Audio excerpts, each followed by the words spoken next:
சங்கீத பகுதி சங்கீதம் 75ஆம் அதிகாரம். இந்த நாளிலும் தாவீதுக்காரர் சொல்லுகிற 3 காரியங்களை குறித்து தான் நம்ம இதையே நம்ம ஆராய்ச்சி பார்க்க போறோம்.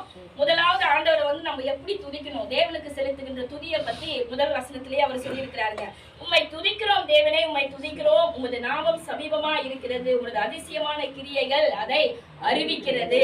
ஆண்டவருடைய கிரியைகளை பார்க்கும் போதே நம்மளுக்கு வந்து அவ்வளவு ஆச்சரியமா இருக்குது. இந்த வானத்தையும் பூமியையும் எத்தனை ஆண்டவர் சகல விருட்சங்களையும் படைச்சிருக்கிறார். காட்டு விலங்குகள், பறவைகள், ஒவ்வொரு காரியத்தையும் அவருடைய காரியங்கள் அவருடைய கிரியைகளை பார்க்கும் போதே நமக்கு எப்படி இருக்கு, அதிசயமா இருக்குதுங்களா. நமக்கு நன்மை செஞ்சா மாத்திரம் நம்ம ஆண்டவரை துதிக்க கூடாதுங்களா, இந்த கிரியைகளை பார்த்தாவே நம்ம என்ன செய்யணும், ஆண்டவரை துதிக்கணுங்களா. ஏன்னா இது வந்து ஆண்டவர் எல்லாத்தையும் யாருக்காக படைச்சாருங்க, நமக்காக தான் படைச்சாரு. இந்த கிரியைகளை பார்க்கும் போதே நம்மளுக்கு அவ்வளோ ஒரு அதிசயமானதா நமக்கு இருக்குது. அப்போ தேவன் நம்மளுக்கு நன்மை செஞ்சா மாத்திரம் தான் நான் தேவனை துதிப்பேன். எனக்கு ஆண்டவர் இந்த நேரத்தில் என்ன கை விட்டாருப்பா, எனக்கு இந்த காரியம் நான் கேட்டேன் எனக்கு கிடைக்கல, அதனால நம்ம என்ன செய்யக்கூடாது, ஆண்டவரை துதிக்காம விட்டுடவே கூடாதுங்களா. அப்பவே நம்ம என்ன செய்யணும், ஆண்டவர் செய்த ஒவ்வொரு கிரியைகளுக்கு அவர் படைத்த ஒவ்வொரு விஷயத்துக்காகவும் ஒவ்வொரு நாளும் நம்ம தேவனை நோக்கி துதிக்கிறவங்களா நாம் வந்து இருக்கணும். அதுக்கு அடுத்த வசனத்துல நியமிக்கப்பட்ட காலத்திலே யதார்த்தமாய் நியாயம் தீர்ப்பேன். ஆண்டவர் அதுக்கு இன்னும் என்ன வச்சிருக்காரு, ஒரு காலத்தை வச்சிருக்கிறாரு. நிச்சயமா அவர் என்ன செய்வாருங்களா, நியாயம் தீர்ப்பாருங்களா. அவர் நியாயம் தீர்ப்புக்கு நம்ம என்ன செய்யணும், எப்பொழுதுமே பயந்து வாழ்றவங்களா நம்ம வந்து இருக்கணும், பயப்படுறவங்களா நம்ம வந்து இருக்கணும். ஆண்டவர் அறிஞ்ச சொன்னங்க கூட நியாய தீர்ப்புலாம் எப்படியும் நடக்க போகுது, நமக்கு என்ன எப்படின்னா நம்ம வந்து என்ன செய்யலாம், வாழ்ந்துட்டு போயிடலாம் அப்படின்ற மாதிரி அந்த ஒரு வாழ்க்கை நமக்கு வந்து கூடாது. கர்த்தர் வருவார், நமக்கு நியாயம் தீர்ப்பாரு சொல்லிட்டு ஒவ்வொரு நாளும் நம்ம பயத்தோடு நம்ம வந்து வாழ்வா இருக்கணும். தேவன் மீது விசுவாசம் கொண்டவர்களா பயத்தோடு வாழற ஒரு வாழ்க்கை நம்ம வந்து இருக்கணுமா. இப்ப நம்ம வாழ்றது கிருபையின் காலம். இந்த காலத்துல நம்ம என்ன செய்வோம், ரட்சிக்கப்படுறவங்களா ரட்சிக்கப்பட்டுக்கணும். உபத்திரவ காலத்துல ரொம்ப நம்ம என்ன செய்வோம், கஷ்டப்படுவோம். அப்போ வந்து இன்னும் இருக்கிற ஜனங்க எல்லாவற்றும் நம்ம சொல்ற காரியம் இந்த கிருபையின் காலத்திலே வந்து ஆண்டவரை வந்து ஏத்துக்கணும் அப்படின்றத நம்ம எல்லாருக்கும் சொல்றவங்களா நம்ம வந்து இருக்கணும். இந்த டைம்ல ஆண்டவர் ஈஸியா வந்து ஆண்டவர் நம்ம வந்து ஏத்துக்கலாம். ஆண்டவர் பார்க்கும் போது அவருடைய வார்த்தைகள் சாட்சிகளை கேட்கும் போதே ஏற்றுக்கொள்ளலாம். உபத்திரவத்தின் காலத்துல ரொம்ப ஆண்டவர் எடுத்துக்கிறது கஷ்டமான காலமா இருக்கும். அப்போ தேவன் அல்லதின் காலத்துல நியாய தீர்ப்பு செய்யறதுக்கு அவர் சர்வ வல்லவரா இருக்காருங்களா. எதெல்லாம் அவர் நியாயம் தீர்ப்பாருன்னு சொல்லி இருக்கிறாங்க. நிறைய விஷயம் இருக்குது பைபிள். அண்ணாந்து பூமியை அவர் வந்து என்ன செய்வாராம், நியாயம் தீர்ப்பாருங்களா. அடுத்தது ஜாதிகளுக்குள்ளே நியாயம் தீர்ப்பாருங்களா. அதுக்கப்புறம் திரளான ஜனங்களை அவர் நியாயம் தீர்ப்பாரு. அவர் நியாயத்திற்கு நம்ம பேசுற வார்த்தைக்கு கூட அவர் என்ன செய்வாராம், நியாயம் தீர்ப்பாராம்.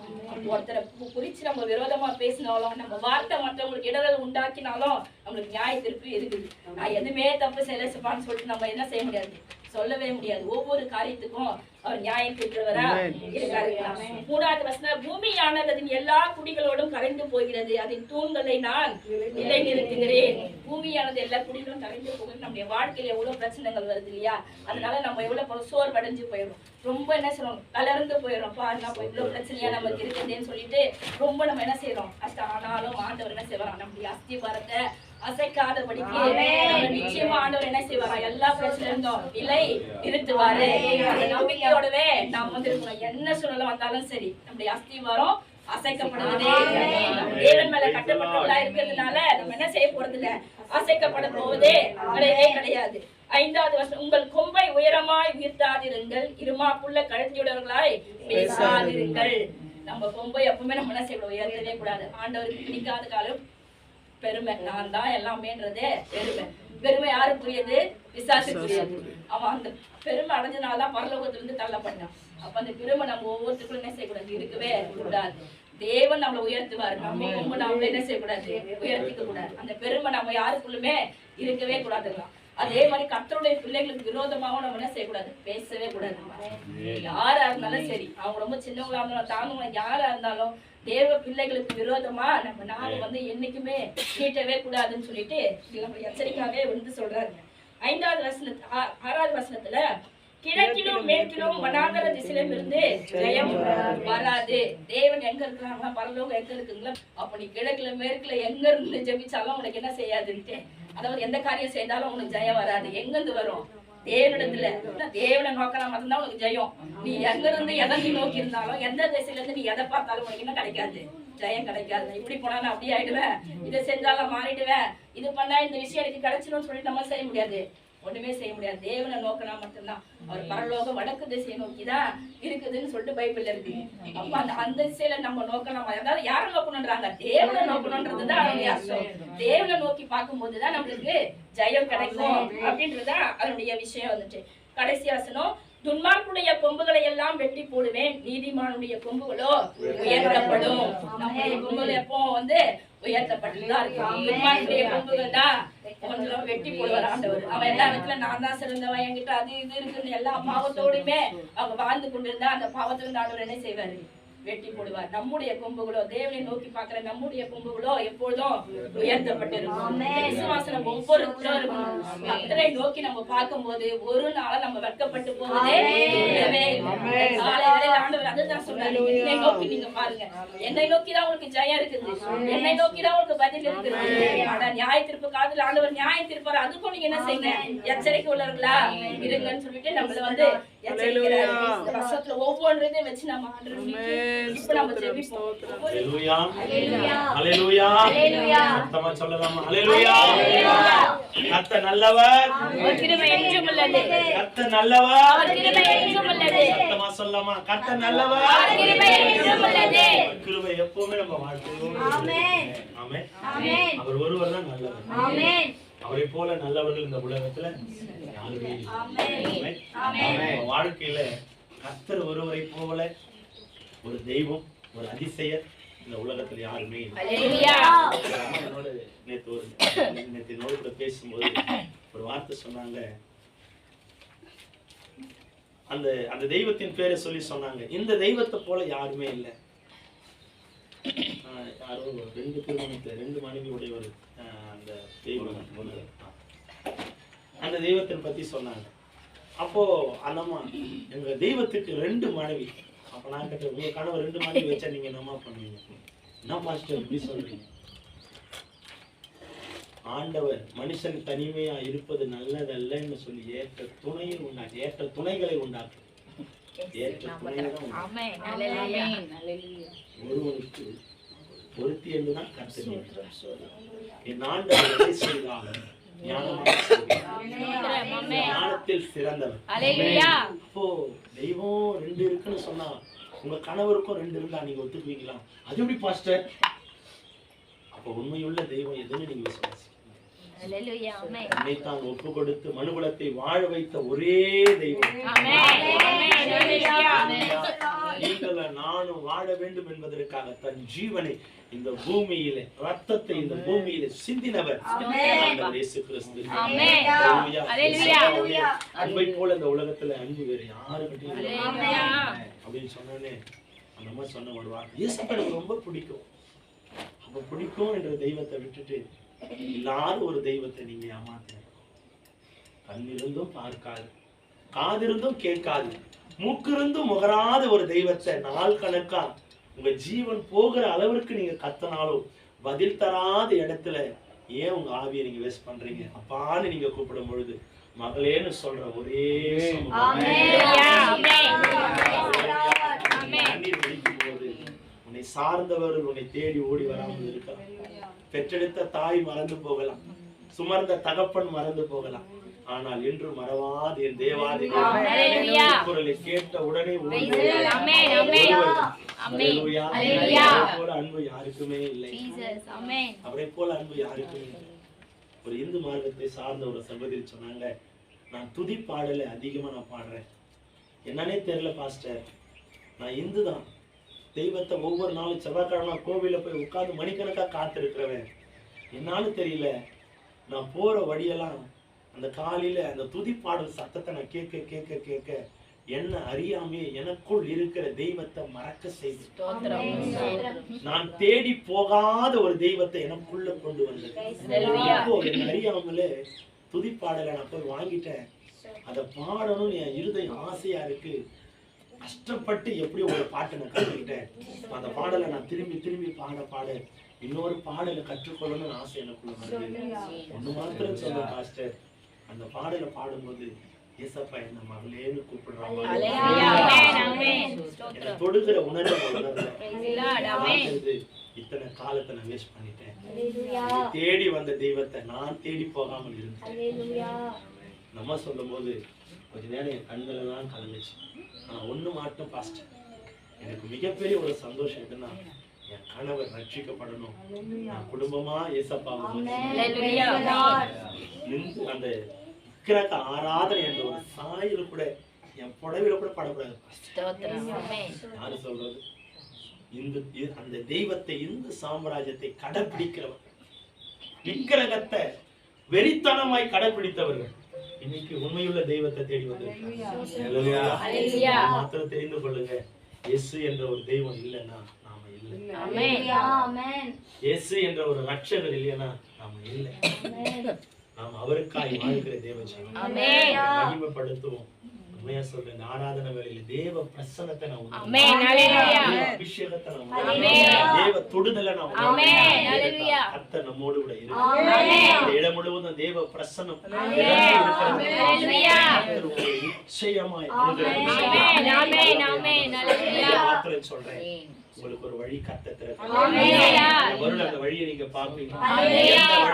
எந்த வழியில நீங்க போகணும்னு பிரயாசப்பட்டீங்களோ, எந்த வழியில நீங்க பிரவேசிக்கணும்னு பிரயாசப்பட்டீங்களோ, எந்த வழி எனக்காக திறக்காதான்னு சொல்லி இத்தனை வருடம் காத்திருந்தீங்களோ, அந்த வழி இந்த வருடம் உங்களுக்கு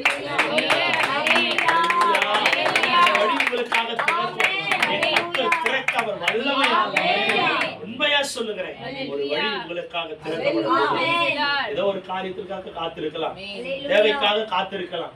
இந்த தேவை இந்த வருடம் எனக்கு நிறைவேறினால் தேவை வாழ்க்கையில வந்தா நல்லா இருக்கும். நிச்சயமா இந்த வருடம் அது வரப்போகுது, பார்க்க போகிறீங்க, சுதந்திரிக்க போகிறீங்க. கர்த்தர் உங்களோடு கூட இருந்து கிருபை உள்ளவராய். கலங்காதீங்க, சோர்ந்து போகாதீங்க. சோர்வு சோர்வு பிசாசின் ஆயுதம். சோர்வு பிசாசின் மிகப்பெரிய ஆயுதம். சோர்வு வந்தா என்ன வரும் தெரியுமா? சோர்வு வந்தா எது குறையும் தெரியுமா? விசுவாசம் குறையும். சோர்வுதான் பிசாசின் மிகப்பெரிய ஆயுதம். ஆண்டவர் இன்றைக்கு பேச போகிற வார்த்தை அதுதான். ஒருவேளை எதிலையாவது நீங்க சோர்ந்து போயிருப்பீங்கன்னா இனி சோர்வு அடையாதீங்க. கர்த்தர் அந்த சோர்வை மாற்றி காரியத்துல ஜெயத்தை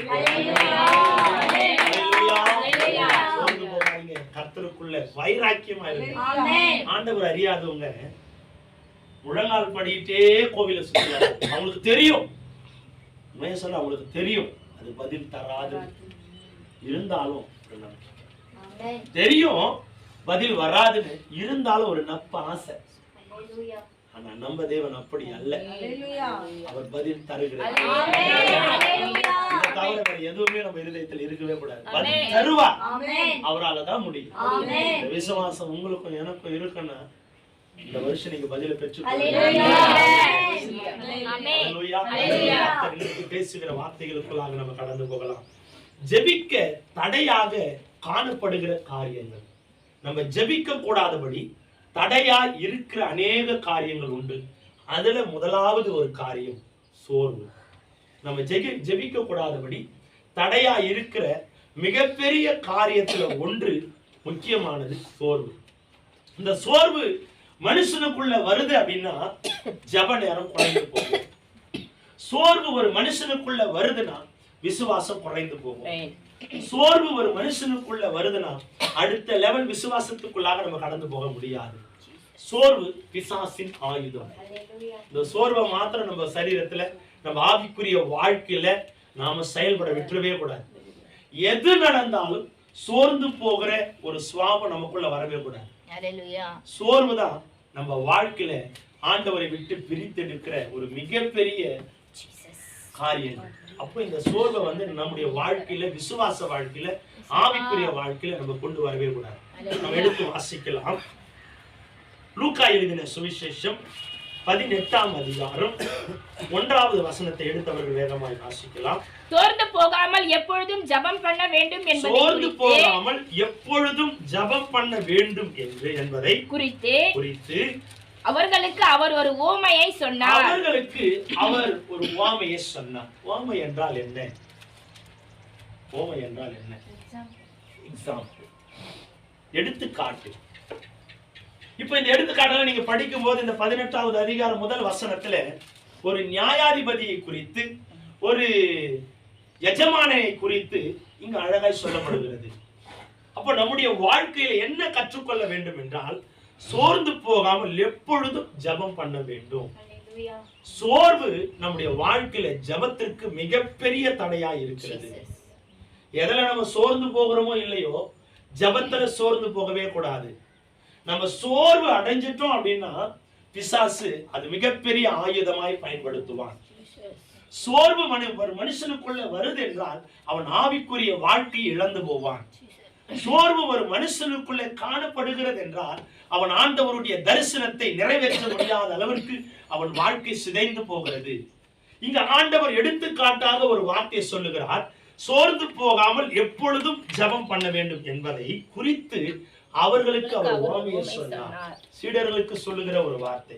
இந்த வார்த்தையில நீங்க படிக்கும் போது ஒரு எஜமான் ஒரு விதவை தாய் அந்த எஜமான இடத்துல போய் அடிக்கடிக்கு தொல்லை பண்ணிட்டே இருக்கிறான். அநேக மனுஷனால சில மனிதர்களால எனக்கு நியாயம் வரல, இந்த மனிதர்கள் என்னை அநேக காரியத்துல என்னை ஈடுபடுத்துறாங்க, போராடுறாங்க, இந்த காரியத்துல எனக்கு ஒரு நியாயம் வர வேண்டும் என்று சொல்லி அந்த எஜமான இடத்துல போகும் பொழுது அந்த எஜமானனும் மிகப்பெரிய கடினமுள்ள ஒரு மனிதன். கடினமா இருக்கிற மனுஷனத்துல நாம போய் ஏதாவது சொல்ல முடியுமா? நம்மளை அலட்சியப்படுத்துறாங்க, என் வீட்டு வாசல்ல வராதுன்னு சொல்றாங்க, நம்ம நிந்திக்கிறாங்க, நம்மளை தூசிக்கிறாங்க. அந்த மனுஷனிடத்துல நியாயத்திற்காக அந்த மனுஷனிடத்துல நம்ம போவோமா? நம்ம இருதயத்துல என்ன வார்த்தை வரும்? அந்த மனுஷனிடத்துல போனா மதிக்க கூட மாட்டேங்கிறான், அவனிடத்துல போய் என்னத்தை சொல்ல? ஏன் வீட்டுல இருக்கிற அநேக மனிதனிடத்துல இந்த விஷயங்கள் நம்ம பார்க்கிறோம். ஒரு மனுஷனிடத்துல நம்ம சொல்லும் போது அந்த வார்த்தையில கண்டுகொள்ளாமல் இருந்தா உடனே அவங்க என்ன சொல்றாங்கன்னா, ஆமா உங்ககிட்ட சொல்லி என்ன நடக்க போகுது, உங்ககிட்ட சொன்னா என்ன நடக்கும், நான் பேசுற வார்த்தைய நீ செவி கொடுத்து கூட கேட்க மாட்டேங்கிற. ஒரு நமக்குள்ள ஒரு சோர்வு வருதா, ஒரு அலட்சியம் வருதா? ஆனா இந்த மகள் இந்த பெண்ணும் அந்த எஜமான இடத்துல போராடுறான். எத்தனை முறை அநேக வந்து வந்து வந்து தொல்லை பண்ணிட்டே இருக்கிறான். ஆனாலும் அந்த எஜமான் முடியாதுன்னு சொல்லி திருப்பி அனுப்பின பிறகும் அந்த பெண் அவரை விடவே இல்லை, அந்த எஜமானனை விடவே இல்லை. இருந்தாலும் அவளை அந்த மனுஷனை தொல்லை பண்ண பண்ண பண்ண அந்த மனுஷனுடைய இருதயம் இறங்குகிறது. அல்லேலூயா. அந்த வசனத்தை நீங்க 7வது வசனத்தை வாசிங்க. அந்தபடியே தேவன் 4வது வசனத்துல வாசிங்களேன்.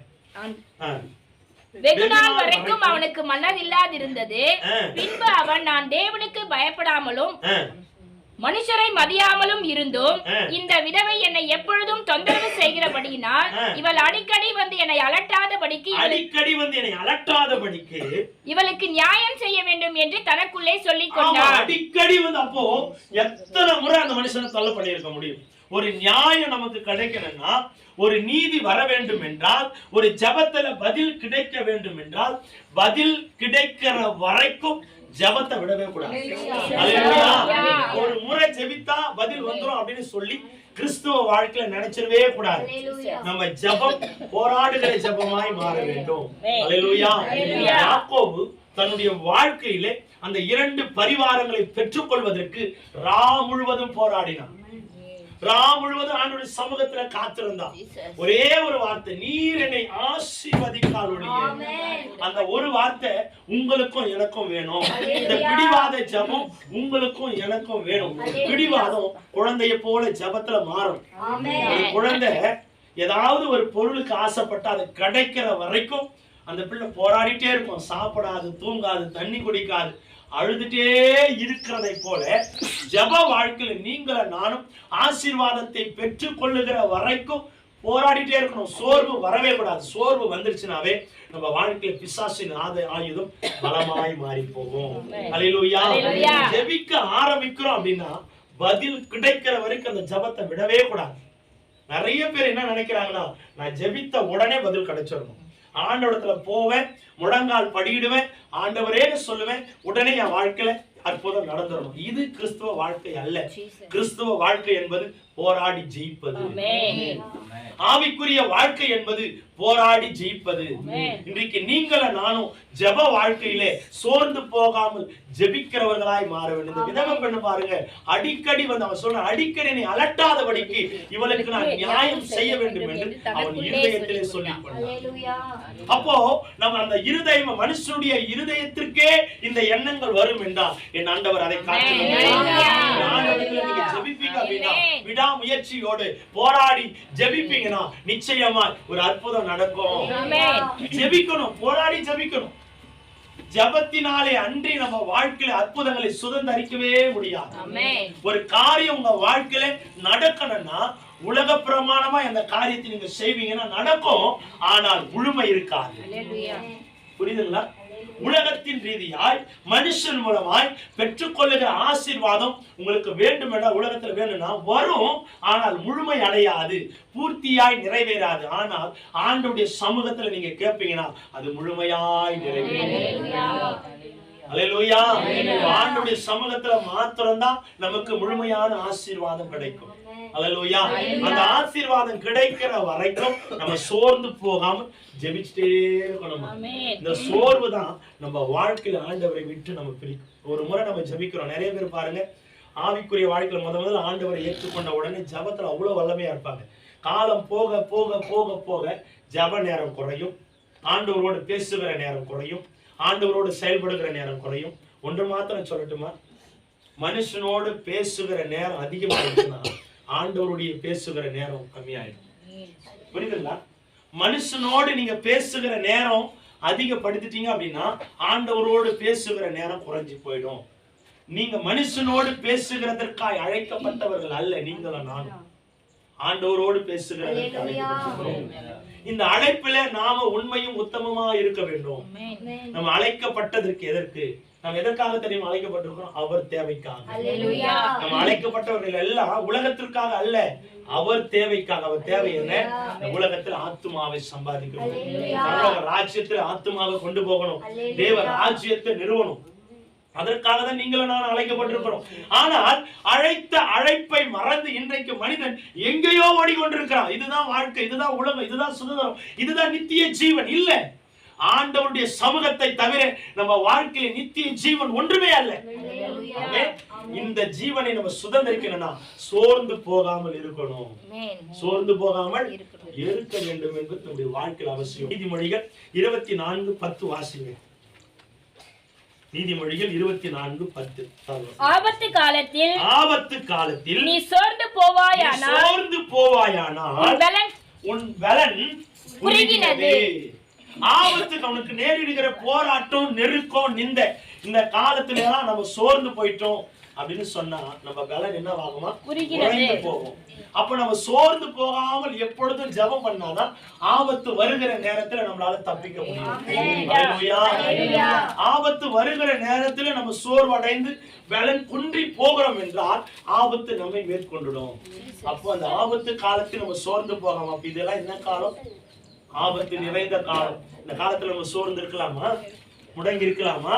தூங்கிட்டு இருக்கலாமா? எப்பொழுதும் விழித்திருக்கிற பிள்ளைகளாய், தேவ பிள்ளைகளாய் நம்ம மாறணும். ஜெபிச்சுட்டே இருக்கணும். காலம் பரவாயில்ல, போட்டோம், எப்படி வேணா ஆண்டவர் என்ன இல்ல, நாம முயற்சிக்கணும்.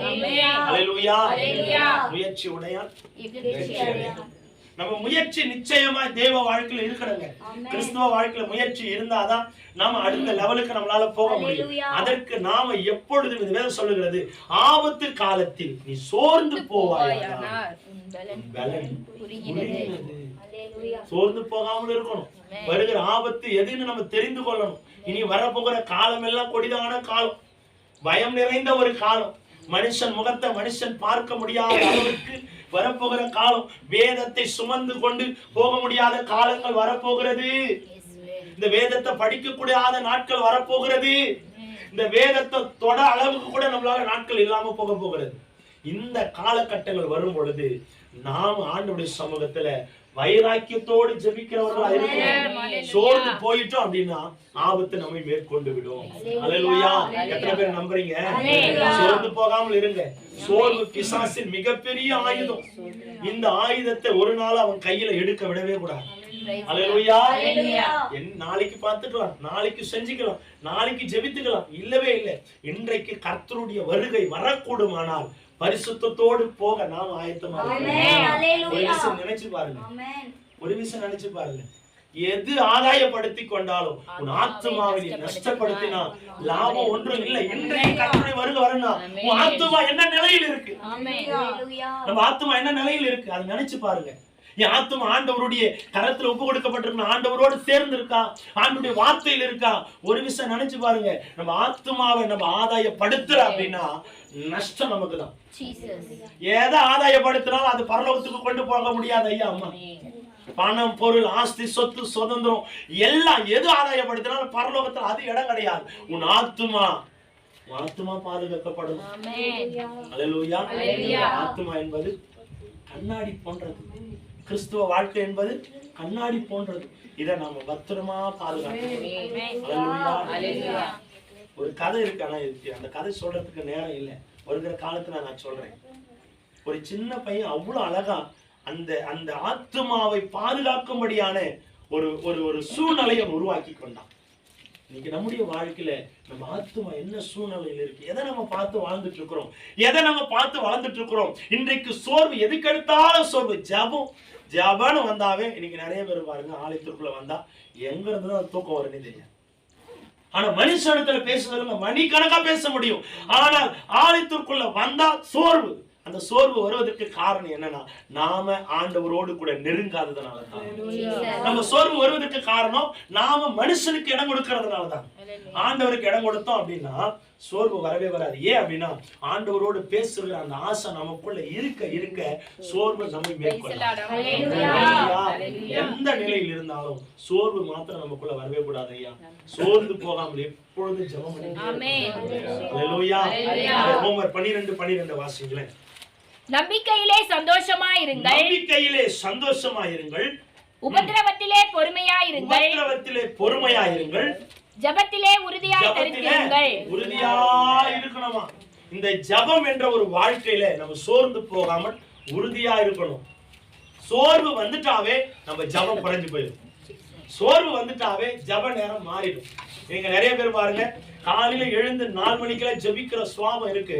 காலம் போக போக போக சூழ்நிலை அவர்களுக்குள்ள அதிகமாக அந்த ஜெப நேரம் மாறுது. ஜெப நேரம் தவறுச்சுனாவே நீங்க தெரிஞ்சுக்கலாம், நான் எதுக்கோ இடம் கொடுத்திருக்கிறேன். என் ஜெப நேரம் தவறுதுனாவே ஏதோ என் வாழ்க்கையில ஆண்டவரை விட முன்னால வந்திருக்கு. என் ஜெப நேரம் மாறுதுனாவே நான் எதுக்கோ முக்கியத்துவம் கொடுத்திருக்கிறேன். ஒண்ணு தூக்கமா இருக்கலாம், ஒண்ணு சரீரமா இருக்கலாம், இல்ல உலகமா இருக்கலாம், உலக கவலையா இருக்கலாம். இந்த காரியம் எல்லாம் நமக்குள்ள வந்துச்சுன்னா ஜெப நேரம் மாறிடும். எத்தனை பேர் அதை உணர்ந்திருக்கீங்க? என் வாழ்க்கையில நான் நிறைய உணர்ந்திருக்கேன். சில நேரத்துல உலக கவலை வந்துச்சுனாவே இந்த ஆலய கட்டுமானம் பண்ணி தொடங்குறதுல இருந்து பார்த்தா சில நேரத்துல எல்லாம் அந்த அந்த எண்ணங்கள் எனக்குள்ள வந்துட்டே இருக்கு. ஆண்டவரே எப்பப்பா இந்த ஆலயம் முழுமையா கட்டி முடிக்கப்படும், இந்த ஆலயத்தை முழுமையா நீங்க கட்டி முடிச்சு கொடுங்க அப்படின்னு கவலை வரும்போது என்ன பண்ணுவேன், அப்படியே யோசனையே விடும்போது அந்த ஜெப நேரம் தவறுகிறத நான் பார்த்திருக்கேன். காலையில 4 மணிக்கு நான் எழுந்து ஜெபிப்பேன்.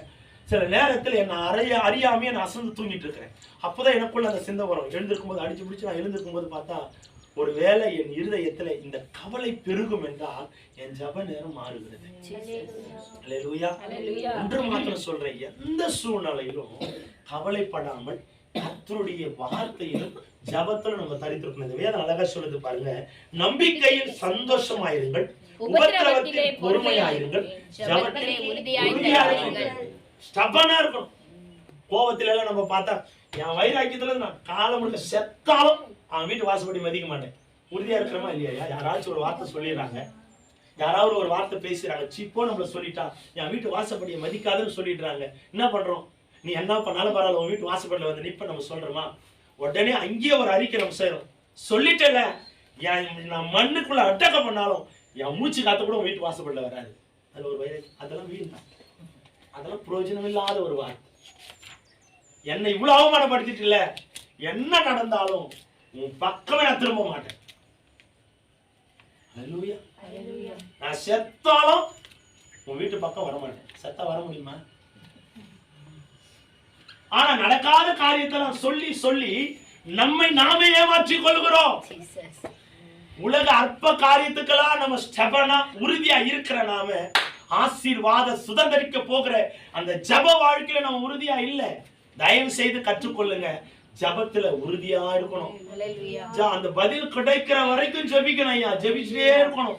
இந்த விதவை பெண்ணு பாருங்க, பதில் கிடைக்கிற வரைக்கும் அவளை போய் அலட்டினா, அவனை போய் அலட்டு அவனுக்குள்ள ஒரு எண்ணம் மாறாத அந்த இருதயம் மாறுகிறது. இவளுக்கு நான் ஒரு நியாயத்தை விசாரிக்கிறேன், நியாயத்திற்கு பதில் செய்யணும். அல்லேலூயா. அந்த அந்த எஜமான குறித்து பேசினா அவனை பத்தி சாட்சி சொல்லுது, அவன் கடினம் உள்ளவன், கடினம் உள்ளவன். அவனை யாராலையும் மாற்ற முடியாது, மாற்ற முடியாத ஒரு விதவை தாய் அவனை மாற்றி. காரணம் அது பிடிவாதம். இன்னைக்கு நம்ம ஜெபத்துல பிடிவாதமா இருக்கணும். சோர்வு நமக்குள்ள வரவே கூடாது. வேலைக்கு போயிட்டு வந்துட்டேன், சோர்வா இருக்கு, ஜெபிக்க முடியல, இல்லவே இல்லை, அது சாக்கு போக்கு. உண்மைதான் சிஸ்டர், அது சாக்கு போக்கு. வேலையில எவ்வளோ கஷ்டமா இருந்தாலும் செய்ய முடிகிற உன் சரீரம் முழங்கால் படியிட்டு ஜெபிக்க முடியலன்னா அது சாக்கு. நம்மை நாமே ஏமாற்றி கொள்ளுகிற ஒரு வார்த்தை. ஆமா தானே? எவ்வளவு பாரமா இருந்தாலும் கடினமா இருந்தாலும் கஷ்டப்பட்டனாலும் அது சேரும். ஆனா ஆண்டவர் மட்டும் ஏமாற்றும். ஏன்னா அவர் உடனே வந்து நமக்கு நியாயம் செய்ய மாட்டார்ல, அவர் அந்த நியாய தீர்ப்புல பார்த்துக்கலாம். ஒன்று மாத்திரம் சொல்றேன், யாரை ஏமாத்தினாலும் ஏசப்பாவை ஏமாத்த முடியாது. 2 கண்களுக்கு 2000 கண்களுக்கு உங்களால மறைஞ்சு வாழ முடியல. உங்களால 2 கண் ஆண்டவருடைய கண். 2000 கண்களுக்கு முன்னால உங்களால மறைஞ்சு வாழ்ந்துடலாம். ஆனா ஆண்டவருடைய 2 கண்களுக்கு முன்னால நம்மளால மறைஞ்சு வாழவே முடியாது. அல்லேலூயா. அவர் சரியான நியாயாதிபதி. ஆண்டவருக்கு கொடுக்க வேண்டிய கனத்தை நம்ம கொடுக்கணும். நான் பிதாவானால் என் கனம் எங்கே? நான் எஜமானனானால் எனக்கு பயப்படும் பயம் எங்க? ஆண்டவர் ஆதங்கத்தோட கேட்கிறார். இன்னைக்கு நம்ம சாக்கு போக்கோட வாழ்ந்துட்டு இருக்கிற காலங்கள் முடியணும். போதும். சாக்கு போக்கு சொல்லி என் வேலை இருக்கு, சூழ்நிலை இருக்கு, பிரச்சனை இருக்கு. யாருக்கும் பிரச்சனை இல்ல. பணம் இல்லாதவனுக்கு கொஞ்சம் பிரச்சனை தான், பணம் இருக்கிறவனுக்கு கோடி பிரச்சனை இருக்கு. போய் கேட்டு பாருங்க. மேலதான் கோட்டு சூட்டு, உள்ள போய் பார்த்தா தெரியும் அவனுடைய வாழ்க்கை உங்க வாழ்க்கை மேல். நம்ம வாழ்க்கை மேலையா? நிம்மதியா சாப்பிட்டு நிம்மதியா தூங்கணும். அவன் வாழ்க்கை தூக்கமே இல்லாத ஒரு வாழ்க்கை. இப்படிப்பட்ட வாழ்க்கையிலேயே நம்ம ஆண்டவரை தேட. ஆண்டவர் ஏன் தெரியுமா நமக்கு இன்னும் ஐஸ்வர்யத்தை கொடுக்கல? ஐஸ்வர்யம் இல்லாதப்பவே என்ன தேட மாட்டேங்கிறேன். இதெல்லாம் நான் உனக்கு பெட்டி பெட்டியா கொடுத்தேன்னு வச்சுக்கோ, அதை கட்டி பிடிச்ச தூங்குறதுக்கே உனக்கு ஞானம் தெரியாது. அதனால தான் நிறைய பேர் நம்ம நினைக்கிறோம், ஆண்டவர் என் ஜபத்தை கேட்கல. ஆண்டவர் ஜபத்தை நொடி பொழுதுல கேட்பாரு. உடுத்துட்டா நீ என்ன ஆவன்றது அவருக்கு தெரியும், நமக்கே தெரியாது. நான் உனக்கு கொடுத்தா அடுத்தது நீ என்ன நிலைமையில போவேன்றது அவருக்கு நல்லா தெரியும். அதனாலதான் இன்னைய வரைக்கும் ஆண்டவர் எப்படி கொடுக்கிறாரு நமக்கு தெரியுமா? எப்படி கொடுக்கிறாரு தெரியுமா? தம்பி, இது இன்னைக்கு வச்சுக்க, இந்த மாசத்துக்கு வச்சுக்க, போதும். இதை விட எக்ஸ்ட்ரா வந்துச்சுன்னா நீ ஜெபிக்க மாட்டேன், எனக்கு நல்லது இல்ல ஆண்டவரே. நீங்க கொடுத்தாலும் நான் ஜெபிப்பேன், எனக்கு தெரியும். நான் கொடுத்தனா அடுத்த நிமிஷம் நீ எங்க இருப்பேன்னு எனக்கு நல்லா தெரியும். போதும்ப்பா, ஆண்டவருக்கு தெரியும். ஆழங்களை அறிந்தவர், மனுஷன் முகத்தை பார்க்கிறான் என் ஆண்டவரோ. நிறைய டைம்லாம் நான் நினைச்சிருக்கிறேன், அப்படியெல்லாம் போகும்போது மாடி மேல 4-5 அடுக்கு மாடி கட்டி வச்சிருப்பான். ஆண்டவரே, ஒரு சர்ச்சு கட்டுறதுக்கு படாத பாடுபடுறேன். இவ்வளவு பெரிய வீட்டை எப்படி தான் ஆண்டவர், எங்கதான் இருக்கோ பணம் தெரியல. தம்பி நல்லா நினைச்சுக்கோ, அவன் 10,000 வட்டிக்கு வாங்கி கட்டி இருக்கிறான். நீ வட்டிக்கு வாங்காமே, கடன் படாமே அவன் பேஸ்மெண்ட்ல 1 கோடி வட்டி வாங்கிட்டான். பேஸ்மெண்ட் தெரியுமா? இந்த பேஸ்மெண்ட்லயே 1 கோடி வட்டி வாங்கிட்டான். ஆனா நீ இவ்வளவு தோல இவ்வளவு தோல நம்ம கொடுத்தோம், நீ வட்டி இல்லாம கடன் இல்லாம நிக்கிற. அது வரைக்கும் சந்தோஷப்படுறேன். அந்த வாசல்ல போய் நிக்கும் போது ஆண்டவரே இவ்வளோ அளவுக்கு எனக்கு உதவி செய்தீங்களாப்பான்னு எனக்கு கேட்கறல, அதுதான் மிகப்பெரிய ஆசீர்வாதம். அவனை கேட்டு பாரு, இவ்வளோ தொலை நான் கட்டிய நிம்மதி இல்லைன்னு தான் சொல்லுவான். அல்லேலூயா. அதுதான்ப்பா என்னை நேசிக்கிற பிள்ளைகளுக்கு ஒவ்வொரு காரியத்திலும் ஆண்டவரை தேடுகிறவர்களாய் மாறணும்.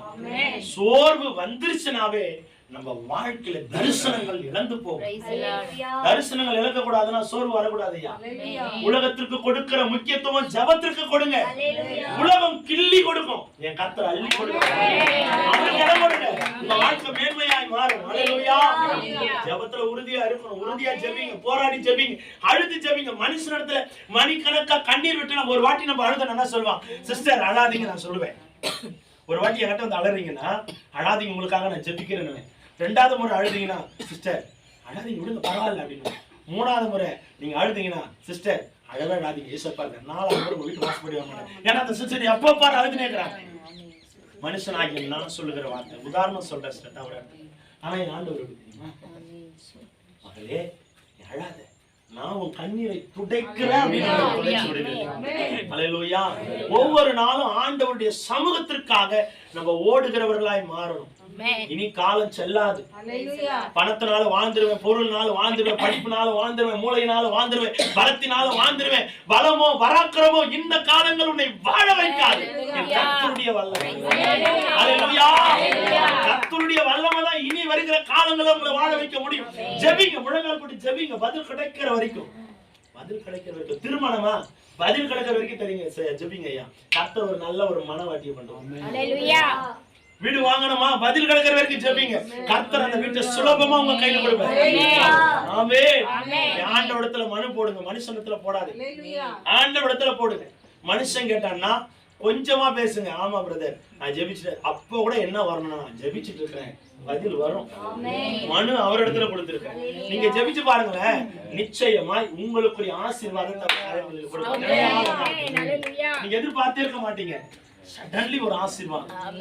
ஒன்னு சொல்லட்டுங்களா, நீண்ட நாட்களாய் காத்திருப்பது இருதயத்தை வைக்கப்படலாம், ஆனால் விரும்புகிற காரியம் ஒரு நாள் சடன்லி வரும்போது எப்படி இருக்கும் தெரியுமா? ஆண்டவர் வந்து உங்க முகத்துல வெறும் சிரிப்பு மாத்திரம் எதிர்பார்க்கிறவர் இல்ல, அந்த முகத்தோட சேர்ந்து சந்தோஷம் எதிர்பார்க்கிறவர். ஆசீர்வாதம் தாமதமாகுது. ஏன்னா நீ சோர்ந்து போகாமல் ஜெபிச்சுட்டே இருக்க இருக்க இருக்க ஒரு நாள் அந்த ஆசீர்வாதம் கையில வரும்போது எவ்வளவு சந்தோஷம் இருக்கு. ஒரு டிவி வாங்க போறோம், ரொம்ப நாள் ஆசை, அந்த டிவி வாங்க போறோம்ன்ற கன்ஃபார்ம் ஆயிருச்சு, பணமெல்லாம் கையில வந்துருச்சு. போயிட்டு அது வாங்காம வீட்டுக்கு வந்தா நம்ம இருதயம் எப்படி இருக்கும்? எப்படியாச்சும் அந்த டிவியை வாங்கிடலாம் நினைச்சு கிடைக்கலையேன்னு சோர்வு அடைஞ்சு வந்துடும். ஆனா எதிர்பாராத நேரத்துல யாரோ ஒரு அந்த டிவி உங்களுக்கு பிரசன்ட் பண்றாங்கன்னு வச்சுங்களேன், எப்படி இருக்கும்? வா, பணமே செலவில்லாம ஒரு ஆசீர்வாதத்தை நான் நீண்ட நாள் ஆசைப்பட்டு அந்த டிவி கிடைச்சிருச்சு. அன்னைக்கு போனீங்க பாத்தீங்களா, அதுல இல்லாத சந்தோஷம் திடீர்னு ஒரு நாள் கொடுக்கும் பாருங்க, வரும் பாருங்க. எதிர்பாராத நேரத்தில் அந்த ஆசீர்வாதம் இந்த வருடத்துல நீங்க பார்க்க போறீங்க. அந்த ஆசீர்வாதத்தை இந்த வருடத்துல நீங்க பார்க்க போறீங்க. அதற்கு நீங்க செய்ய வேண்டியது சோர்ந்து போகாமல் இருக்கணும், ஜெபத்துல உறுதியா இருக்கணும், ஜெபத்துல உறுதியா இருக்கணும், ஜெபத்துல தரித்து இருக்கணும், இடைவிடாமல் போராடி ஜெபிங்க. போராடி ஜெபிக்கிற ஜெபத்திற்கு தான் பதில். ஹல்லேலூயா. போராடி ஜெபிக்கிற ஜெபத்திற்கு தான் பதில். இந்த ஆலயம் இந்த சபை கட்டுவதற்கு முன்னால வெறும் தரையா இருக்கிறப்போ இந்த அந்த பில்லு மேல உட்கார்ந்து நான் ஜெபிக்கும் போது என்ன அறியாம நான் ஆண்டவர்கிட்ட கேட்டது என்னன்னா, ஆண்டவரே ஒவ்வொரு நாளும் மனுஷனுக்குள்ள என் கண்ணீர் ஊற்றக்கூடாதுப்பா, இந்த இடத்துலதான் உங்களுடைய சமூகத்துலதான் என் கண்ணீர் ஊற்றணும். இதே அந்த பாதையில மணிக்கணக்கு அழுது ஜெபிச்சிருக்கேன். யாருமே இருக்க மாட்டாங்க இந்த இடத்துல, இந்த பக்கம் வீடுகளே கிடையாது. அம்மாவுடைய வீடு கட்டுவதற்கு முன்னால நான் ஒரு ஆள் மட்டும் தான் இருப்பேன், வனாந்திரத்துல ஜெபிப்பேன். ஒரு ஐயா ரோட்ல போகும்போது வரும்போதெல்லாம் என்ன பார்த்துருப்பாரு போல. நான் ஜெபிச்சுட்டு இருக்கிறேன், மதியம் 1 மணி வெயில நான் ஜெபிக்கிறேன், முழங்கால் படிக்கிட்டு என் பின்னால வந்து அந்த வண்டியில நின்றுட்டு இருக்கிறேன். நான் ஜெபம் முடிகிற வரைக்கும் நின்றுந்தேன். முடிச்ச பிறகு சொன்னேன், ஐயா யாருங்க ஐயா நீங்க? எப்ப பாரு 1 மணி வெயில்ல அவ்வளோ அனல் அடிக்குது, இந்த நேரத்துல முழங்கால் போட்டு ஜெபம் பண்ணுறீங்க, நானும் கிறிஸ்தவன் தான், அதுக்காக எப்படி ஐயா? அவனே ஒரு வார்த்தை சொன்னேன், நான் மனுஷனிடத்துல கேட்கிறவன் அல்ல, என் ராஜாதி எதுக்காக ஜெபிக்கிறீங்க? ஆலயம் கட்ட போதையா, ஆலயம் கட்ட கட்டி கொடுக்குவேன், அதனால அவர் கட்டி கேட்டு சரிங்கய்யா, அதற்காக எப்படியா? பைத்தியமா இருக்கு. ரொம்ப சந்தோஷமா இருக்கு நம்மளை பார்க்கும்போது. யாருமே இருக்க மாட்டாங்க, நீங்க மட்டும் 1 மணி வெயில இப்படி முழங்கால்பட்டு ஜெபிக்கிறீங்க, அழுது ஜெபிக்கிறீங்க.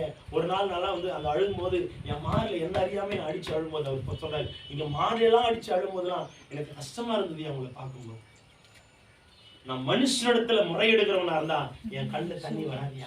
என் கர்த்தரிடத்துல முறையிடுகிறேன். கேட்கிற பதிலுக்கு, கேட்கிற கேள்விக்கு பதில் தருகிற தேவனிடத்துல நிச்சயமாய் பதில் தருவார் என்று சொன்ன இந்த ஆலயம் கட்டும் போது எப்படிதான் என்கிட்ட பணம் வந்ததுன்னு தெரியும். ஒரு ரூபாய் கூட என்கிட்ட இல்லையா. ஆலயத்தை நான் துவங்கும் போது ஒரு ரூபாய் கூட என்கிட்ட இல்லை. பிளான் போடுறேன், எல்லாம் கூட எல்லாம் போட்டாச்சு. ஆண்டவத்துல அந்த மேஸ்திரி சொல்றாரு, ஐயா என்னங்க ஐயா பண்ண போறீங்க? ஆவியானவர் உண்மையா சொன்னேன். ஆண்டுடைய சமூகத்துல ஒரு சாட்சி, இந்த அளவுக்கு நாங்க ஏற்றிட்டோம். என்கிட்ட ஒரு ரூபாய் கூட இல்லை. எல்லாம் இருந்த காசுக்கு டீ வாங்கி கொடுத்துட்டேன். காசுல அந்த வேலைக்காரங்களுக்கு டீ வாங்கி கொடுத்துட்டேன். எதுவும் மேல. ஆனா இன்றைக்கு நான் 3000 ரூபாய் அவங்களுக்கு காசு கொடுக்கணும். கூலி காசு கொடுக்கணும். 4 பேர் கூலி காசு கொடுக்கணும். அதுக்கு பத்தாம 200 ரூபாய் 200 ரூபாய் ஒருத்தர் கொடுக்கணும். எனக்கு ஒரு ரூபாய் கூட இல்லை. இருந்த 110 ரூபாவை வச்சு நான் டீ வாங்கி கொடுத்துட்டேன். எல்லாம் முடிஞ்சு போச்சு. இப்போ அந்த மேஸ்திரிக்கு நான் காசு கொடுக்கணும். எல்லாரையும் கூப்பிட்டுட்டு ஆவடிக்கு போயிட்டேன்.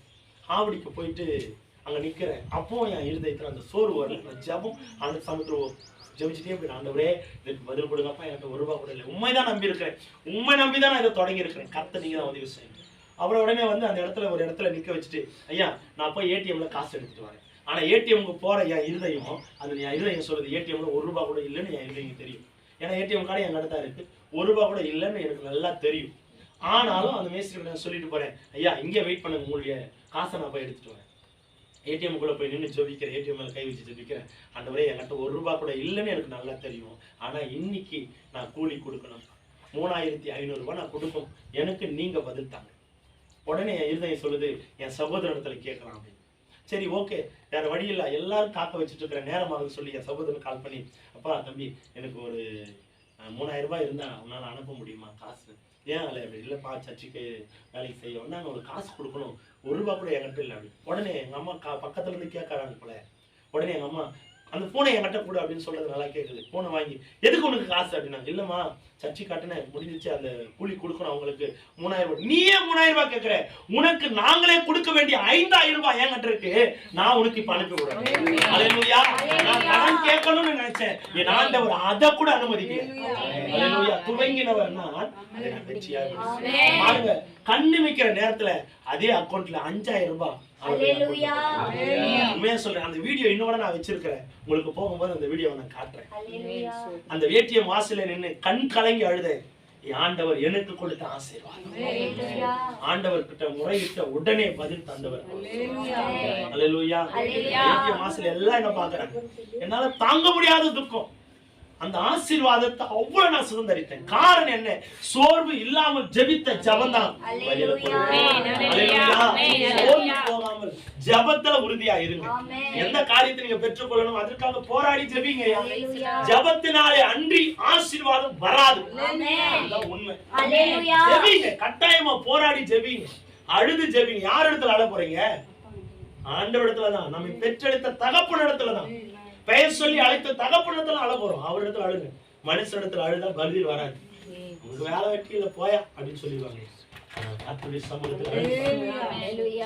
சமூகத்துல அழுது பாருங்க. உடனே உங்களுடைய கண்ணீரை ஆண்டவர் எதை துருத்தியில வச்சிருக்கிறாங்க? பணத்தையா, பொருளையா, எதை ஆசைப்பட்டாலும் நான் சம்பாதித்தோம் அது இல்ல. வீணா பூமியில சிந்துதே அந்த கண்ணீர், அது வீணானது அல்ல, பாரம் நிறை. கர்த்தருடைய சமூகத்துல ஊற்றுனீங்கன்னா அது கர்த்தர் துரிசியில அதுக்கான பதிலை கர்த்தர் கொடுக்க அவர் வல்லமையானவர். அல்லேலூயா. சோர்ந்து போகாம ஜெபிக்க கற்றுக்கொள்ளுங்க. ஒரு ஊழியக்காரர் அப்படிதான் ஜெபிச்சார். 35 வருடம் ஒரு காரியத்திற்காக போராடி ஜெபிச்சார். கணவன் மனைவி இணைந்து 36வது வருஷம் அந்த பதிலுக்கு, அந்த கேள்விக்கு பதிலை கர்த்தர் தந்தார். சாட்சியா சொன்ன அந்த கேள்விக்கு பதிலை கர்த்தர் 35வது வருடம் பதில் தந்திருக்கிறேன். 6வது வருஷம். அப்ப அந்த 35 வருடம் எவ்வளவு போராட்டம், எவ்வளவு விடாப்பிடியான ஜபம், எவ்வளவு கண்ணீர், எவ்வளவு துக்கம், எவ்வளவு பாரம் இருந்தா அந்த ஊழியக்காரர் ஜெபித்திருக்க முடியும் இல்லையா? ஜெபிங்க. ஒரு நாள் 2 நாள் 100 வயசு வரைக்கும் ஆபிரகாம் ஜெபிச்சார் குழந்தைக்காக. பதில் தந்தாரா இல்லையா? வந்துச்சா இல்லையா? ஆசீர்வாதம் மிகப்பெரிய. அல்லேலூயா. சோர்ந்து போகாம ஜெபிங்க, கர்த்தர் உங்களை ஆசீர்வதிப்பார். அடுத்தது, நம் ஜபத்திற்கு தடையா இருப்பது வீண் பேச்சு. பாஸ்டர் அதை மட்டும் விட்டுருங்க பாஸ்டர், வேற வழியே இல்லை. அந்த அக்கா கட்ட நான் உட்காந்து பேசிதான் ஆகணும், அந்த வீட்டு பக்கம் நான் போய் தான் ஆகணும். போங்க. ஞானமானதையும் நீதியானதையும் எது சரியோ அதை மட்டும் பேசிட்டு வாங்க. ஒன்று மாத்திரம் சொல்றேன், நம்ம வாழ்க்கையில மிகப்பெரிய தவறு எது தெரியுமா? ஒருத்தர் இல்லாத இடத்துல அவங்களை குறித்து பேசுகிறது, புறம் பேசுகிறது மிகப்பெரிய தவறு. தயவு செய்து அதை பேசவும் செயல்படவும் உங்க அனுமதிக்காதீங்க வாழ்க்கை. அல்லேலூயா. எடுத்து வாசிக்கலாம். சங்கீதம் 26ஆம் அதிகாரம் 4வது வசனம். சங்கீதம் 26:4. வீணரோடே நான் உட்கார்வதில்லை, வஞ்சகரிடத்தில் நான் சேருவது இல்லை. ஆமா, அடுத்தது பொல்லாதவரின் கூட்டத்தை பகைக்கிறேன், துன்மார்க்கரோடே உட்காரேன். பொல்லாதவரின் கூட்டத்தை நான் பகைக்கிறேன். சங்கீதக்காரன் அழகா சொல்ற, இந்த பொல்லாதவரின் கூட்டம் வீணரா இருக்கிறவர்கள், வீண் பேச்சு பேசுகிறவர்கள் என்ன பண்றாரா? அவர் என்ன பண்றாரா? வெறுக்கிறார். அந்த சூழ்நிலை கூட அந்த அந்த சாயல் கூட என் மேல வரக்கூடாதுன்ற சங்கீதக்காரன். நம்முடைய வாழ்க்கையில வீண் பேச்சுக்கு இடம் கொடுக்க கூடாது. தேவையில்லாத பேச்சு, தேவையில்லாத வார்த்தை, இவங்க கதை அவங்க பேசுறது, அவங்க கதை இவங்க பேசுறது, இவங்க அப்படி இவங்க அப்படி இவங்க அப்படி, இந்த கதையெல்லாம் நம்ம பேச பேச பேச பேச ஆண்டவரை விட்டு விலைக்கு போயிட்டே இருக்கும். ஆண்டவரை நெருங்க முடியாது. சங்கீதக்காரன் அழகா தன்னுடைய வாழ்க்கையில அவ்வளவு தீர்மானம் சொல்றாரு, வீணரோடு நான் உட்காருவதில்லை, வஞ்சகரிடத்தில் நான் சேருவதும் இல்லையா. வஞ்சகர் நிறைந்த இடம் எதுன்னு முதல்ல நம்ம கண்டுபிடிக்கணும். வீணரான பேச்சு எதுன்னு சொல்லி நம்ம தீர்மானிக்கணும், தெரிந்து கொள்ளணும். தேவையில்லாத காரியத்துக்கும் தேவையில்லாத பேச்சுக்கும் இடம். இன்னைக்கு அநேக மனுஷனுக்கு பிரச்சனை வந்ததுக்கு காரணம் என்ன? இந்த வாய் தான். இந்த வாய் சரியா இருந்தா வாழ்க்கை சரியா இருக்கும். அல்லேலூயா. என் வீட்டுக்காரன் பயங்கரமா அடிக்கிறான், நான் அடிக்கிறான், உன்ன அடிக்கிறான், காரணம் என்ன அப்படின்னு கேட்டேன். காரணம் என்னன்னு கேட்டேன். அப்பதான் பக்கத்துல இருக்கிற அந்த அம்மா சொன்னாங்க, ஒண்ணும் இல்ல பாஸ்டர், அந்த ஆள் ஒரு வார்த்தை தான் பேசுவான், இவ 10 வார்த்தை பேசுவான். அப்ப கண்டிப்பா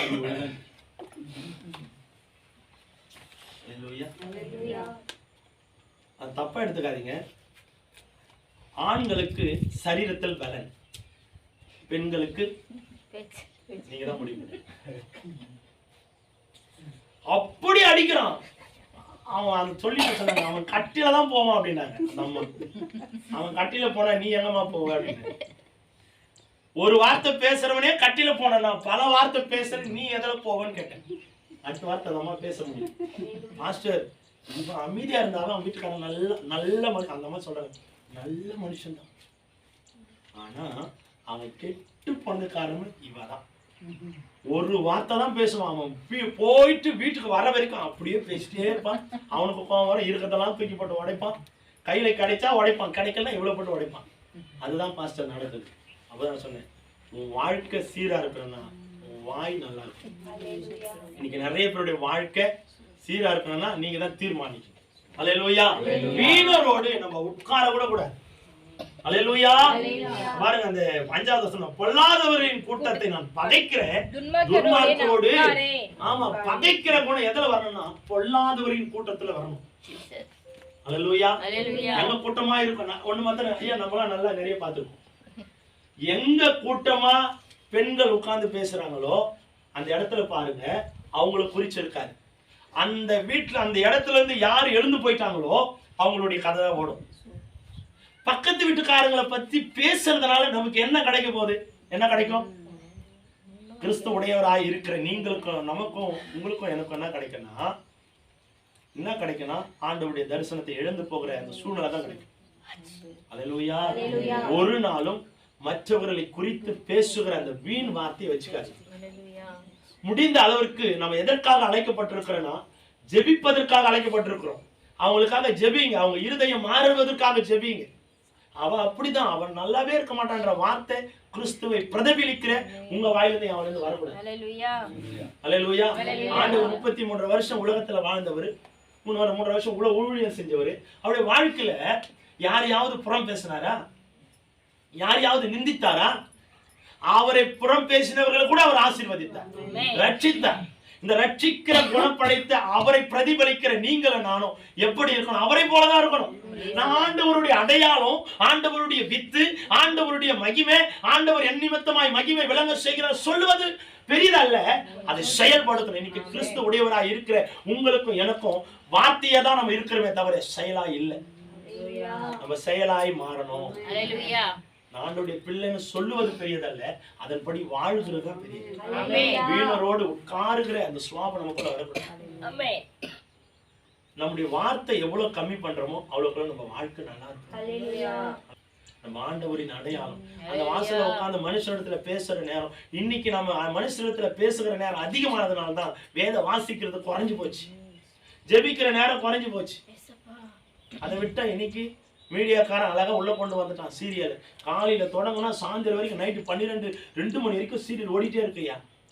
அது என்னத்தான் நடக்குன்னு தெரியல. அந்த சீரியலை பார்க்கறதுனால மனுஷனுடைய வாழ்க்கையில் அநேக காரியங்கள் அவன் குடும்பத்துல நடக்கும். உடனே அவன் சொல்லுவான், அங்க நடக்கிறது தான் என் குடும்பத்துல நடக்கும், அங்க பாக்குறதால தான் உங்க குடும்பத்துல அதை நிறைவேற்றுறேன். ஒவ்வொரு கதையில பார்த்துருக்கிறீங்களா? ஒரு வில்லி இருப்பாங்க, நல்லவங்கன்னு ஒருத்தர் இருந்தா கெட்டவங்கன்னு ஒருத்தர் இருப்பாங்க. ஆனா நாமள ஆண்டவர் நல்லவர்களாக தான் படைத்தார். ஆதாம் ஏவாளை படைக்கும் போது என்ன படைச்சாரு? நல்லவர்களாக தான் உலகத்துல படைச்சாரு. அந்த எல்லாவற்றையும் உருவாக்கி ஆதாம் ஏவாளை கொண்டு வந்ததை வைக்கும் போது அவர்கள் ஆண்டவர் முகத்தை மாத்திரம் தான் பார்த்திருந்தாங்க. என்னைக்கு அவர்கள் திரும்பி உலகத்தை பார்க்க ஆரம்பிச்சாங்களோ ஆண்டவருடைய தரிசனத்தை மறந்தாங்க, இழந்தாங்க, அன்பு மறந்து போனாங்க. அல்லேலூயா. உலகத்தை பார்த்தீங்கன்னா ஆண்டவர் இழந்துரும். வீணான வார்த்தைகளை பார்த்தோம்னா ஆண்டவருடைய வார்த்தை இழந்துரும். வீணான பேச்சுக்கு இடம் கொடுத்தோம்னா ஆண்டவருடைய பேச்சு நம்ம இழந்து போயிருவோம். தயவு செய்து வீணரோடு பேசுகிற நேரத்தை குறைச்சிட்டு ஆண்டவருடைய பேசுகிற நேரத்தை அதிகப்படுத்துங்க. அல்லேலூயா. பிரசங்கி 5:2 வாசிங்களேன். பிரசங்கி 5:2. தேவ சமூகத்தில் நீ துணிகரமாய் உன் வாயினால் பேசாமலும் மனம் பதறி ஒரு வார்த்தையும் சொல்லாமலும் இரு.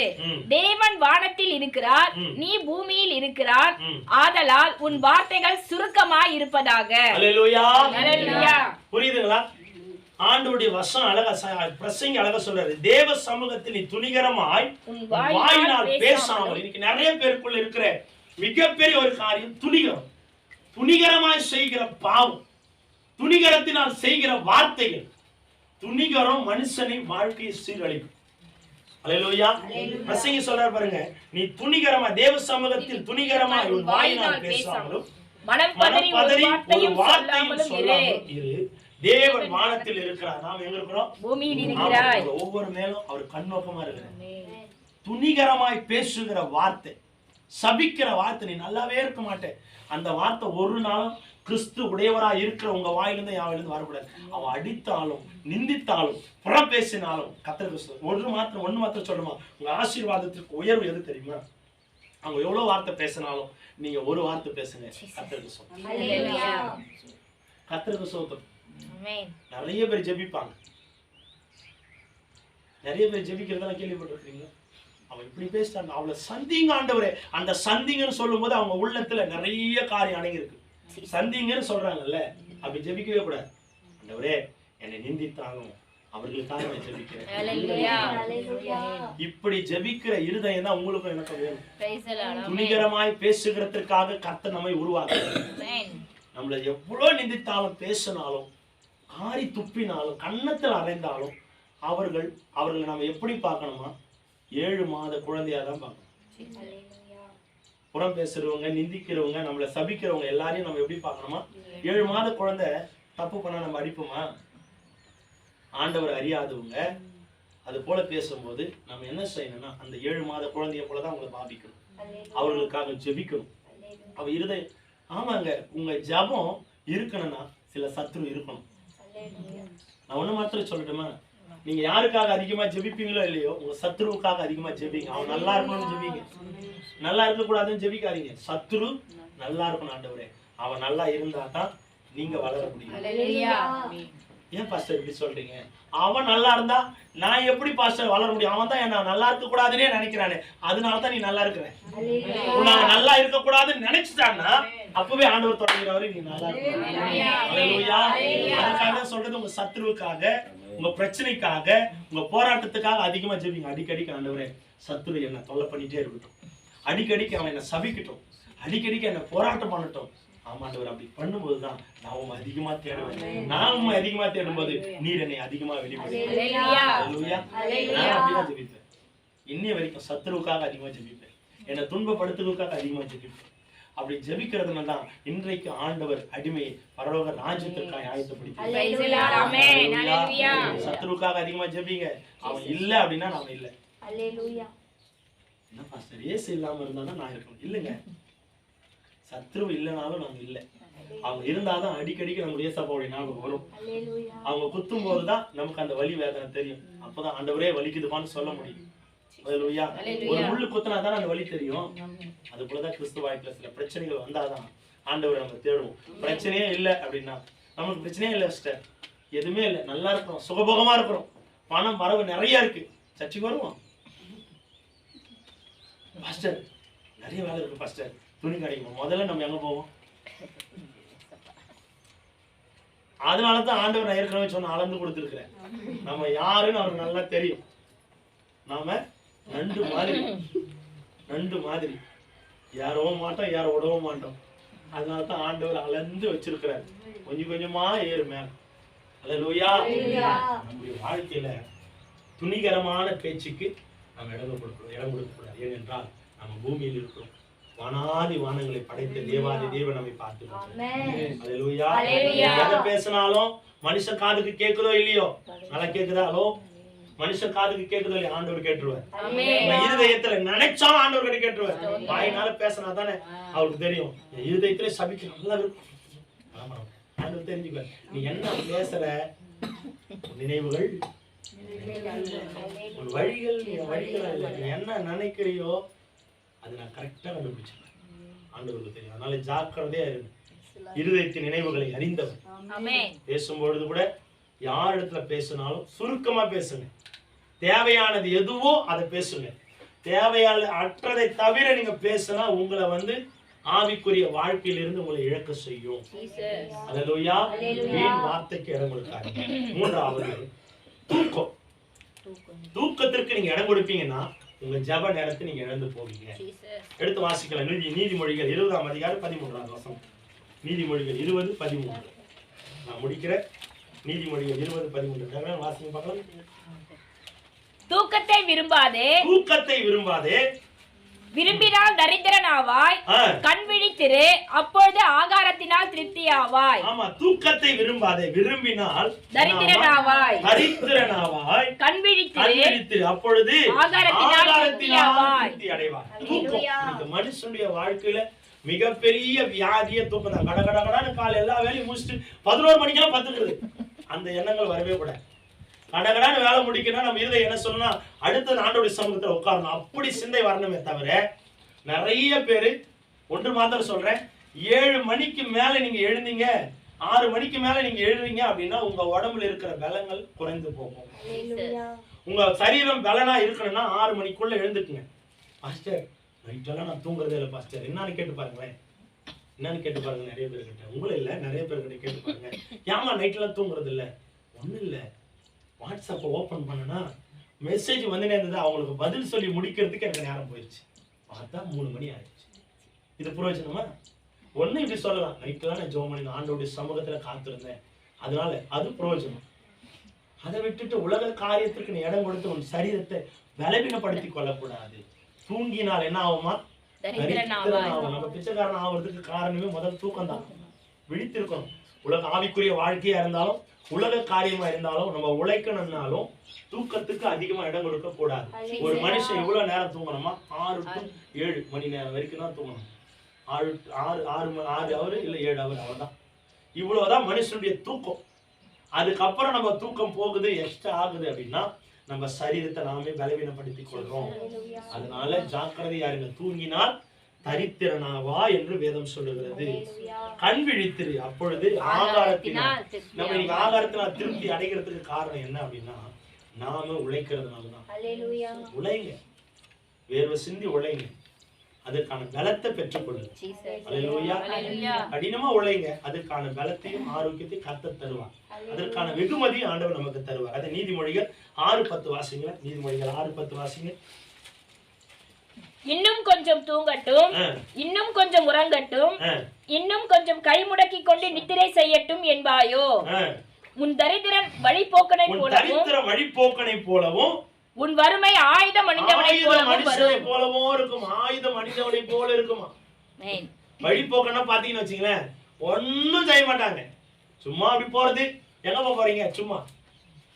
என்ன சிஸ்டர் பண்றீங்க? என்ன சிஸ்டர் வந்தீங்க? சும்மா. இந்த சும்மான்ற வார்த்தை கிறிஸ்துவ வாழ்க்கையில வரவே கூடாது. சும்மா தான் பாஸ்டர் போன் பண்ணேன். அதெல்லாம் தேவைக்காக, ஜெபத்திற்காக. எங்கம்மா போயிட்டு வரீங்க? சும்மா அப்படியே போயிட்டு வரேன். இது கிறிஸ்துவ வாழ்க்கையை நம்ம முடக்கும். சும்மான்ற வார்த்தை இனி நம்ம வாழ்க்கையிலிருந்து வாயிலிருந்து புறப்படக்கூடாது. அல்லேலூயா. வேதம் சொல்லுது பாருங்க, எவ்வளவு நேரம் தூங்குவேன். நமக்கு மிகப்பெரிய அவமானம் எது தெரியுமாமா? மிகப்பெரிய அசிங்கம் எது தெரியுமா? எறும்பு கிட்ட போய் கத்துக்க சொல்றது. ஒரு மனுஷன் கிட்ட போயிட்டப்பா, உன்னோட சின்ன பையன் அவங்ககிட்ட போய் கத்துக்கு கூட நம்ம மனசு ஒத்து போகும். என்னங்க ஐயா, நம்ம யாரு? என் அறிவு எவ்வளவு தெரியுமா? நான் என்ன படிச்சிருக்கிறேன் தெரியுமா? நான் எவ்வளவு பலசாலி தெரியுமா? ஒரே கையில அவ்வளவு பெரிய கல்லை நான் தூக்கி போட்டுருவேன். நான் எவ்வளவு வேகமா ஓடுவேன், எவ்வளவு மூளை படைச்சவன், நான் கண்ணை பார்த்து அப்படியே செஞ்சிருவேன் அப்படின்னு அறிவு படைத்து அறிவை சொல்லி கொண்டிருக்கிற, பெருமை பாராட்டி கொண்டிருக்கிற உங்களையும் என்னையும் பார்த்து என் அப்பன் இயேசு சொல்றாரு, நீ எறும்பு அது கட்ட போயிட்டு உன் வழியை நீ கத்துக்க. அப்ப நமக்கு என்ன அர்த்தம்? வழி தெரியலன்னு அர்த்தம். நம்ம எறும்பை விட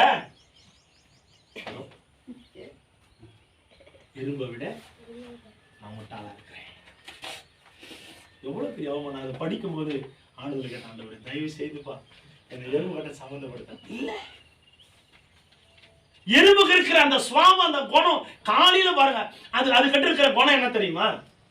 எடுத்த காலத்துல எங்க ஓனாலும் கச்சா முச்சான்னு ஓடாது. நேர் பாதையில செல்லும். 1 by 1 தான் போகும். அதற்கு வரிசைகள் ரொம்ப ரொம்ப முக்கியம். ஒழுக்கம் ரொம்ப ரொம்ப முக்கியம். கீழ்ப்படிதல் ரொம்ப ரொம்ப முக்கியம். அதுக்குன்னு ஒரு தலைவருக்கு அதுக்கு ஏற்றபடிதான் அது செய்யும். ஆகாரத்தை கோடை காலத்துல எல்லாத்தையும் சேர்த்து வச்சுக்கும். ஏன் காரணம் என்னன்னா, தன் வாழ்க்கையில அது ஜீவிக்கணும்னா அதை தன்னை தானே நேர்படுத்திக் கொள்ளணும். எறும்பிடத்துல போ, அதன் வழியை கற்று கேட்டு தெரிஞ்சுக்க. அல்லேலூயா. சோம்பேறியே, நீ எறும்பிடத்துல போய் அதன் வழிகளை பார்த்து ஞானத்தை கற்றுக்கொள். அப்போ ஞானத்தை கற்றுக்கொள்ளனா நான் யாரு? இப்ப சொல்ல முடியுமா நான் ஞானவான்னு? யாருக்கிட்ட நம்மளால சொல்ல முடியும். சொல்லும் போது அப்படி கீழே அப்படி பாருங்க, எறும்பு போகும்போது நம்மளோட ஞானவான் இங்க இருக்காங்க. அல்லேலூயா. நான் பலசாலி, நான் ஆரோக்கியமானவன், நான் ஒழுக்கமானவன் அப்படின்னு நீங்க மாறு தட்டுறீங்க அப்படின்னா உடனே உங்க கண்கள் கீழே பார்க்க கடவுது. கர்த்தருடைய சமூகத்துல ஒருவனும் ஞானிகளை வெட்கப்படுத்தும்படி எறும்பாகிய பைத்தியத்தை ஆண்டவர் தெரிவித்தார். நம்ம ஞானவான்னு நம்ம சொல்றோம் அப்படின்னா ஒரு பைத்தியம் நமக்காக ஆயத்தமா இருக்கு. அல்லேலூயா. யாரும் நம்மள ஞானவான்னு சொல்ல, ஞானவான் ஒரே ஒருவர் தான். எவ்வளவு நேரம் நீ தூங்குவ, எவ்வளவு நேரம் படுத்திருப்ப, உன் கையில கொஞ்சம் அம்மா கொஞ்ச நேரம் 2 நிமிஷமா 2 மினிட்மா.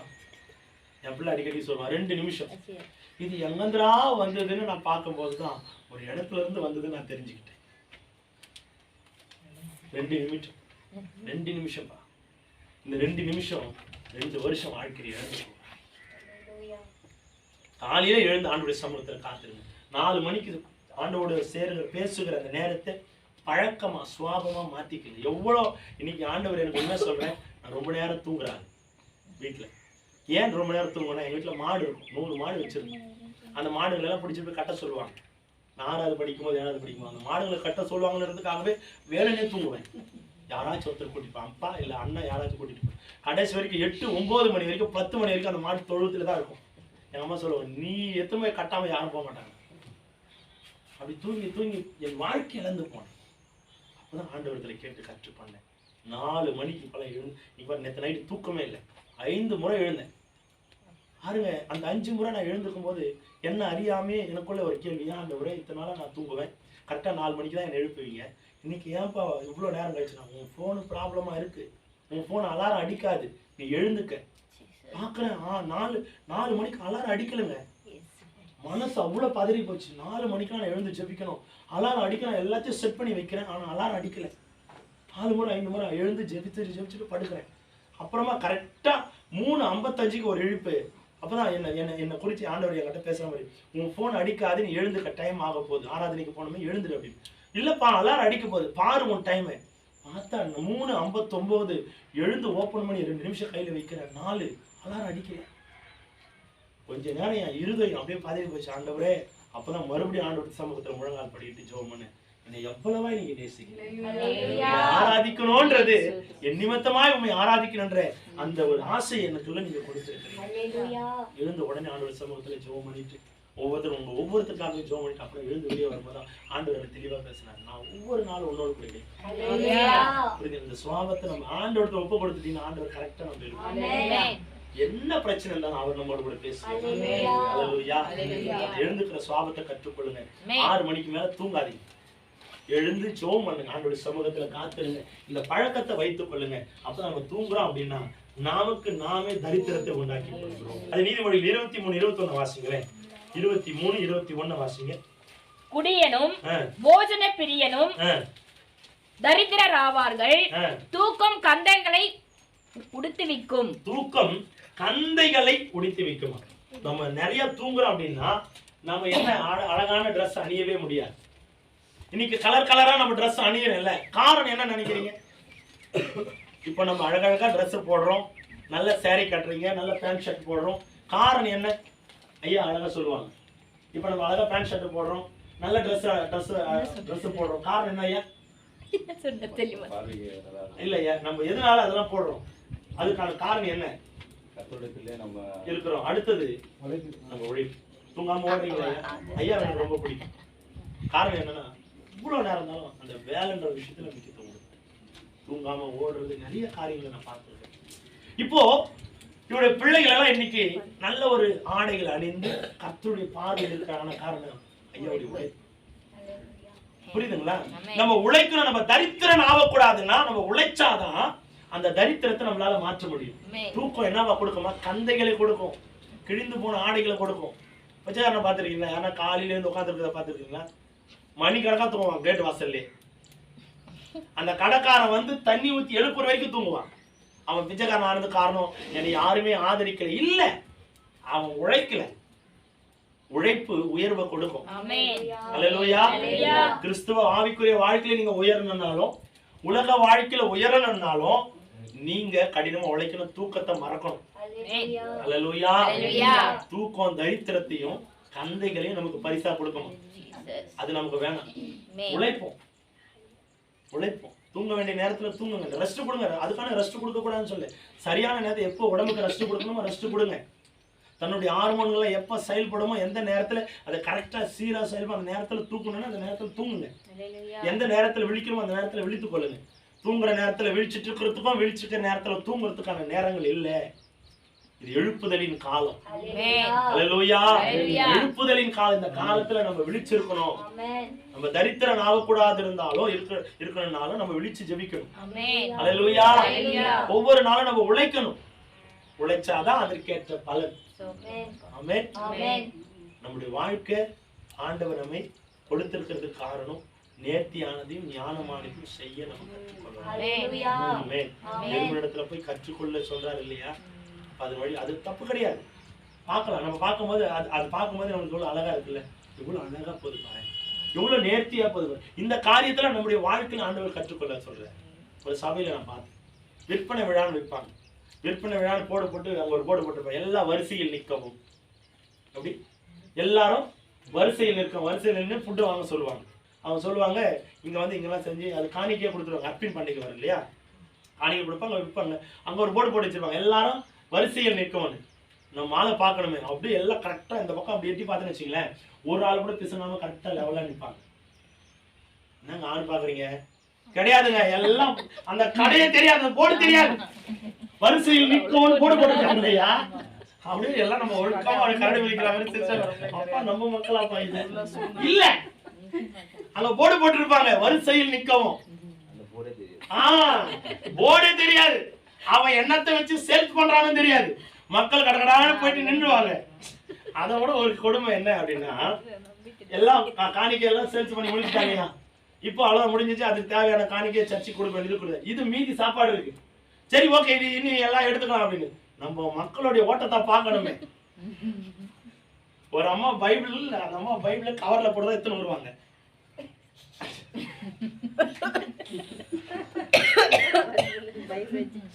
பைபிள்ல கவர்ல போடுறதா எத்தனை வருவாங்க. பரவாயில்ல சாப்பாடு எடுத்துக்கலாம். அந்த பைபிள வச்சு அந்த கவரை ஃபுல்லா சாப்பாடு போயிட்டாங்க. போனவங்க பாதி தொலை போனோன்னு இந்த பக்கம் ஒரு நோட்டு விழுது, இந்த பக்கம் ஒரு கிறிஸ்தவ வாழ்க்கையில ஒழுக்கம். ஆண்டவர் வேணா அந்த 5:32 மணியும் வந்து 5000 பேருக்கு ஆண்டவர் கொடுத்தாருல்ல, கொடுக்கும்போது ஒரு காரியத்தை ஆண்டவர் செய்தார், ஞாபகம் இருக்கா? 5:02 மணி ஆண்டவர் கொடுத்தார் இல்லையா? 5000 பேர் கொடுத்தாரு. கொடுக்கும்போது ஆண்டவர் ஒரு காரியத்தை செய்தார். ஏன் அதை செய்தார் இனி வரைக்கும் யாருக்காவது ஞாபகம் வருமா? அதை படிக்கும்போது சொல்லும். 50 பேராக ஆண்டவர் அந்த வனாந்தரத்தில் ஒரு காரியம் செய்தார். எதுக்காக? ஒழுக்கம். ஏனோ தானே வாங்க உட்காருங்க சாப்பிடுங்க போடுங்க அப்படின்னு சொல்லல. 50 பேரா உட்கார வைத்து 50 பேருக்கு கணக்கு செய்தார். கரெக்டா கொடுக்கணும்.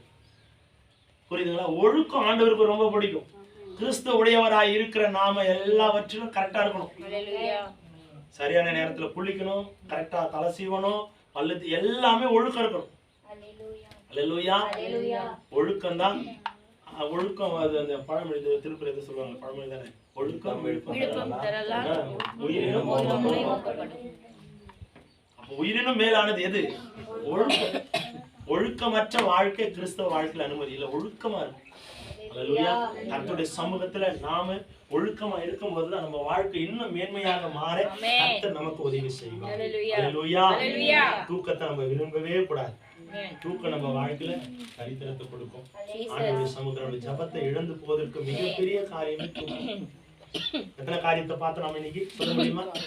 1 சோர்வு, 2 வீண் பேச்சு, 3 தூக்கம். இந்த 3 காரியத்தை நம்ம வாழ்க்கையில நம்ம செய்யாம கர்த்தருடைய சமூகத்துல நேர்த்தியானது செய்யும்படியான கிருபையை நம்ம பெற்றுக்கொள்வோம். கர்த்தரை ஆசீர்வதிப்போம்.